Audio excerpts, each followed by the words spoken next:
Shalom, queridos amigos de la Municipalidad de Santa Fe, Argentina, que hace pocos meses tenía el mérito de estar ahí y ver el importante trabajo que hace la Mesa del Diálogo Interreligioso. Y aquí los saludo desde Israel, con mucha alegría y mucha responsabilidad de hablar de un concepto y de un tema tal vez que ya estamos escuchando bastante en el mundo últimamente, que es algo bueno, pero también tenemos que ver cómo lo podemos mejorar aún más y cómo podemos traer más resultados de esto. Entonces, la primera cosa, hablando de Santa Fe, ¿cuál es la Santa Fe? ¿Cuál es la fe santa? Y es una pregunta que lo hicieron en la historia, casi en cualquier lugar, en los diálogos. No siempre había respeto, pero siempre había discusiones, siempre había peleas. Hasta mataron por el nombre de Dios.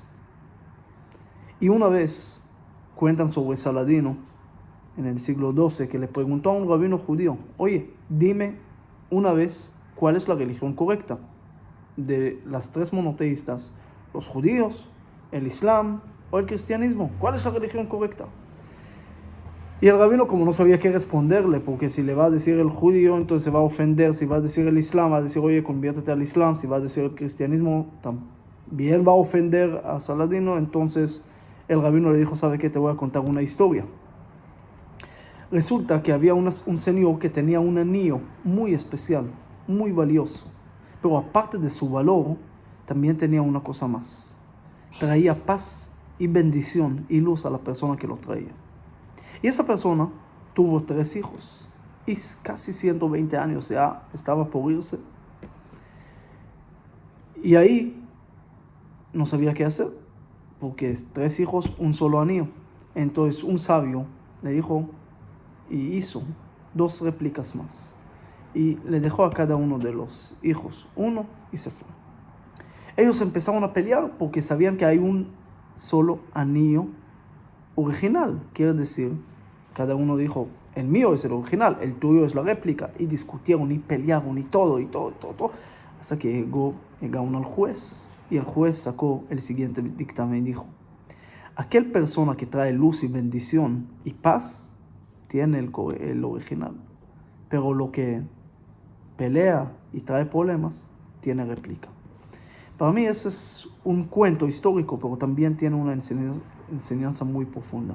Dios no está limitado para ninguna religión, pero nosotros tampoco podemos limitar al mundo de creer en una sola verdad diciendo esto es nada más. Nosotros vamos a juzgar según los resultados. Y tenemos que saber antes de cualquier otro diálogo religioso qué estamos trayendo al mundo con esto. Por eso para mí la parte más importante de las mesas del diálogo interreligioso es tal vez menos hablar y dialogar sobre las demás religiones, porque no llego a convencerte, ni tal vez quiero convencerme, pero sí quiero que trabajemos juntos en algo que es más grande de esto. Para mí el diálogo interreligioso, y le voy a contar un poco de mi corta experiencia en este mundo, tiene que basarse en obras humanitarias, porque ese espacio humanitario es el espacio que Dios creó antes que creó las religiones y las diferencias. La Biblia cuenta que la primera cosa que Dios hizo en el mundo, que hizo una variedad de animales, de lo que quieran. Bueno, estoy un poco molesto con tantos zancudos, pero aparte de eso, hizo de todo una variedad enorme. Cuando llegó al humano, empezó con un solo humano. Este humano no era judío, cristiano, budista, musulmán, era humano. Y Dios está gritando un mensaje y nos está diciendo: oye, señores, dejen de pelear tanto por diferencias pequeñas que llegaron después, cuando tienen algo más grande que empezó mucho antes y que va a seguir mucho después. Cuando empecé en el tema interreligioso, había gente que dijeron: no, ese comunismo, ese ecuménico, es complicado, no es bueno, mezclar las religiones, esto, lo otro. Dije: no, Nosotros no estamos tratando de mezclar las religiones y hacer una ensalada. Nosotros estamos tratando de armar juntos el rompecabezas del mundo que viene gracias a la variedad. La música viene gracias a 7 notas diferentes, no a pesar de las diferencias de las notas, sino gracias a las diferencias de las notas se escucha la melodía. Si todas las notas fueran iguales, no podíamos escuchar la melodía. Escuchamos la melodía gracias a las diferencias. Vemos el arco iris y la belleza de los colores gracias a esos 7 colores diferentes. Nosotros somos notas, cada uno por aparte molesta mucho, pero si nos juntamos en meta, en un propósito más grande que tenemos en común, no vamos a anular las diferencias pequeñas, pero lo vamos a poner en un lugar tan pequeño, insignificado, que ya nos va a dejar de molestar. Es decir, la tolerancia, el respeto y todas las palabras lindas, es muy fácil decirlo, pero muy difícil aplicarlo, porque yo pienso A, tú piensas B. Pero cuando tenemos una meta en común, un propósito más grande, entonces eso se queda tan pequeño que vamos a dejar de discutir de eso. El ejemplo más sencillo de eso, si peleo con un amigo que me debe $5 y de repente me avisan que gané $5 millones, entonces voy a dejar de discutir, no porque pienso que él tiene razón, sino simplemente porque no quiero perder el gran premio. Y eso es lo que Dios nos dice. Tienen ustedes, la humanidad, gran premio juntos, que lo pueden lograr. Dejen de discutir por los $5. Y eso es algo tal vez muy sencillo, pero tenemos que fortalecer la identidad cada uno de su religión, sea el cristiano, el islam, el judaísmo, el budismo, en todo. Tenemos que fortalecer nuestra identidad también. No digo anular nuestra identidad, pero ahí viene el punto. Mientras mi identidad va a ser fuerte, mi miedo al diálogo con el diferente va a ser débil. Pero cuando mi identidad es débil, el miedo del diálogo es fuerte.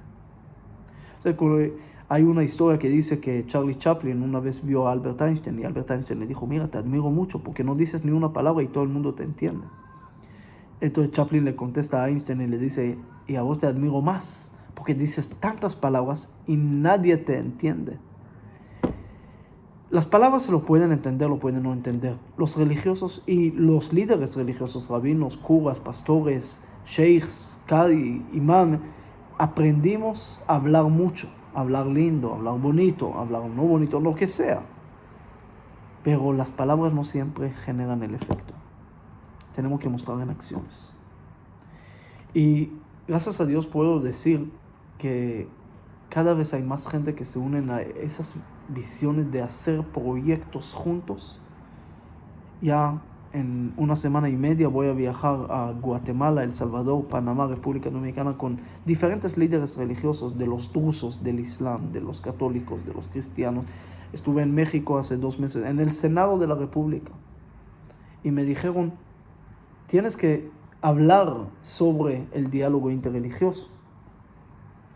Y primero le dije: señores, estamos aquí, hasta Krishna, de todas las religiones estamos aquí.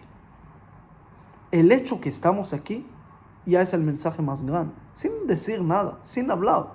Como dijo el rey David: cuál es rico y delicioso que los hermanos habitan en armonía. Estamos aquí, ya es una gran enseñanza para la humanidad, que podemos estar alrededor de una sola mesa. Pero les dije, les voy a contar una historia muy triste, cómo empezó a generar en mí esos temas. Era hace ya más de 20 años, 21 años exacto. En agosto yo tenía menos de 13 años. 13 años hacen fiesta en el judaísmo, cuando el niño cumple 13 años. Yo viví en Jerusalén, estudié en Jerusalén y fui a comprar un saco nuevo para esa fiesta de los 13 años.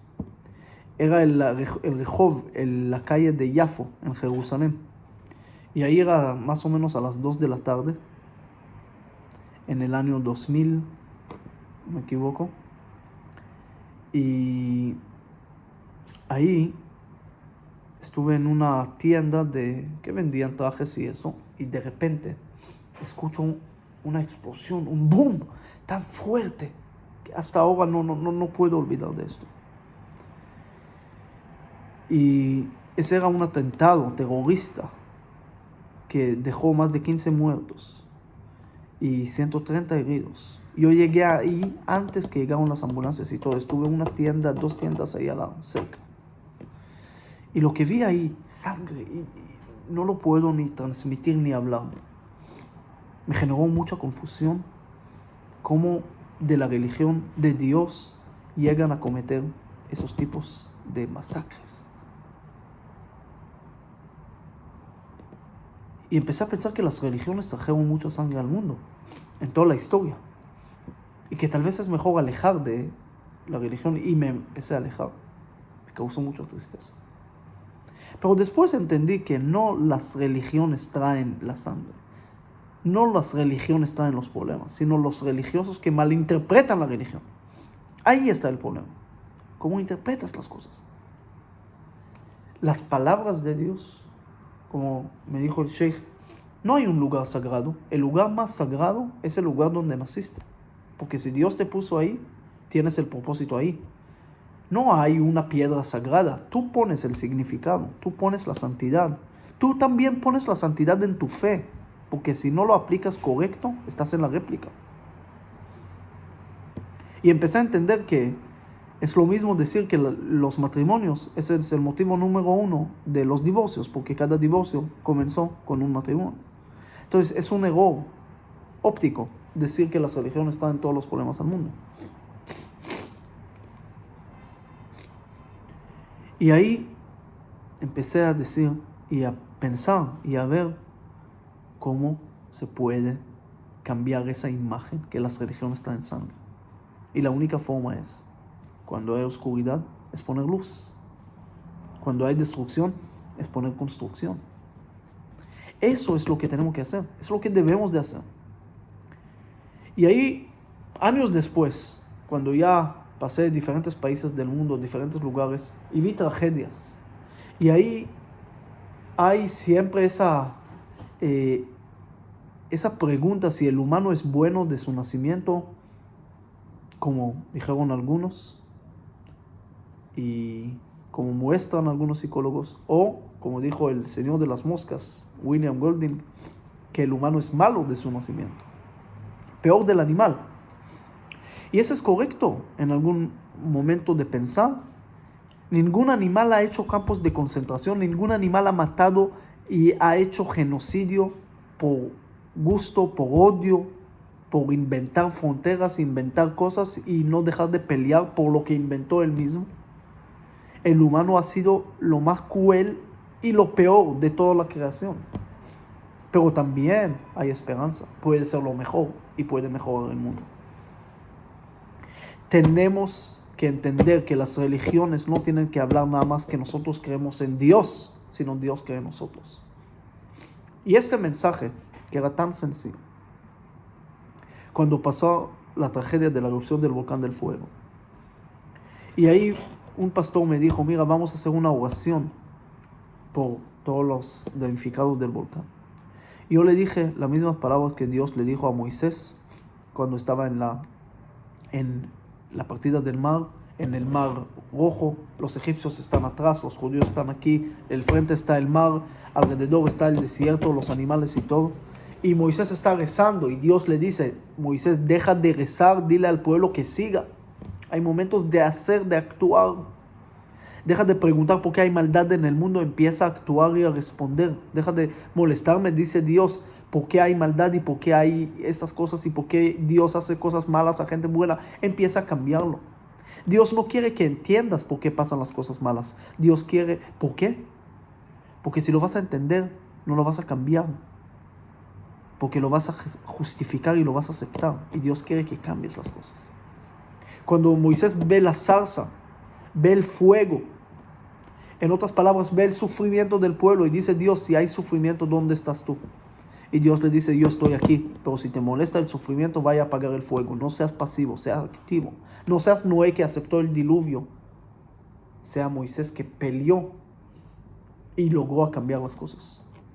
Es la antítesis de la filosofía griega que dijo que todo es estático, el universo estático nunca tuvo punto de comienzo, y el mundo estático y no hay cambios, y la profecía es tragedia, y Edipo tiene que matar a su papá porque así dijo la profecía. Dice la Biblia, todo se puede cambiar. Y cuando pasó eso, le dije al pastor, en vez de hacer una oración que es importante, vamos a hacer una acción. Y empezamos a sentar un pastor, un cura, un judío, y parecía un chiste, pero estuvimos juntos y empezamos a actuar juntos.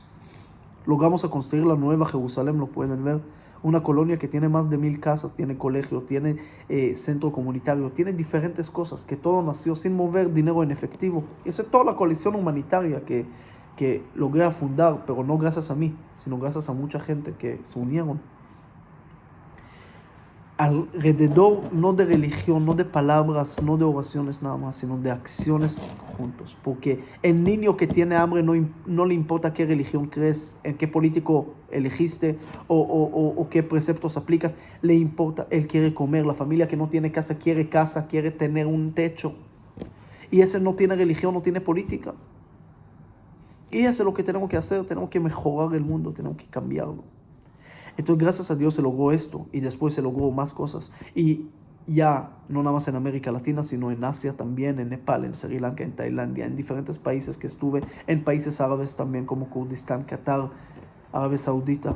También en países como en África, Senegal, Chad, Malawi, Etiopía, Nigeria, Namibia, en otros países también. Alimentos para niños desnutridos en cantidades, medicamentos, plataformas de educación para niños que no tienen colegio, lentes para la gente que no tienen, y gracias a mucha gente. Pero vi una cosa, el efecto de la mariposa, del murciélago, como lo quieran llamar. Tú empiezas con una cosa pequeña y de ahí nace más y más y más y más. Usemos nuestras religiones, nuestro liderazgo para unir más, pero no en palabra, en acciones. Unémonos para mejorar el mundo juntos, porque lo podemos hacer, porque lo debemos de hacer, porque para eso estamos aquí. Dios no nos puso a este mundo nada más para dialogar y para nada más pelear todo el tiempo quién tiene la razón. La razón lo podemos tener todos, pero ¿quién va a tener el mundo mejor? Y esa es la pregunta más importante que tenemos que responder, y tenemos que hacerlo juntos. Hay tantas cosas para hablar, pero hay mucho más cosas para hacer. Y podemos, ustedes en Argentina, en cualquier país del mundo, se pueden unir, agarrar un lugar específico, una colonia, ver la necesidad de empezar a escribirla, empezar a juntar y a tocar puertas de gente. No queremos dinero, queremos producto, queremos acciones, queremos voluntariado, queremos desarrollar juntos un proyecto. Van a ver que ese diálogo interreligioso va a tener fuerza, va a lograr a responder que tenemos el anillo original, que traemos paz y bendición al mundo, que tenemos alegría, que traemos todas esas cosas buenas. Porque esta luz es la única cosa y la única solución para alejar la oscuridad. Martin Luther King dijo: hemos aprendido a volar como los pájaros, a nadar como los pescados del mar, pero el arte más sencillo de aprender a vivir como hermanos y hermanas no lo aprendemos todavía. Y ustedes, nosotros, todos tenemos que ser y cambiar esa fase. Sí podemos caminar como hermanas y hermanos, porque sí somos hermanas y hermanos. Siempre le digo, no llegamos para hacer esas acciones de humanitarias por caridad, sino por hermandad, y no por los pobres, sino para nosotros, porque así nos podemos unir más. Los pobres son el regalo grande para el mundo, para nosotros, para a través de ellos mejorar el mundo y unirlo aún más. Y espero que en esas pocas palabras puedo animarlos para que sean parte de eso. Yo estoy seguro que están haciendo muchas cosas buenas, pero usemos también la mesa del diálogo interreligioso, menos de palabras y más para acciones. Como dijo un sabio, si Dios me hubiera dado 2 corazones, podía tener uno para odio, el otro para amor, pero me dio un solo corazón, tengo espacio nada más para amor. Y estamos aquí en el mundo para aumentarlo. Muchas gracias, Toda Rabá, muchas bendiciones desde Israel.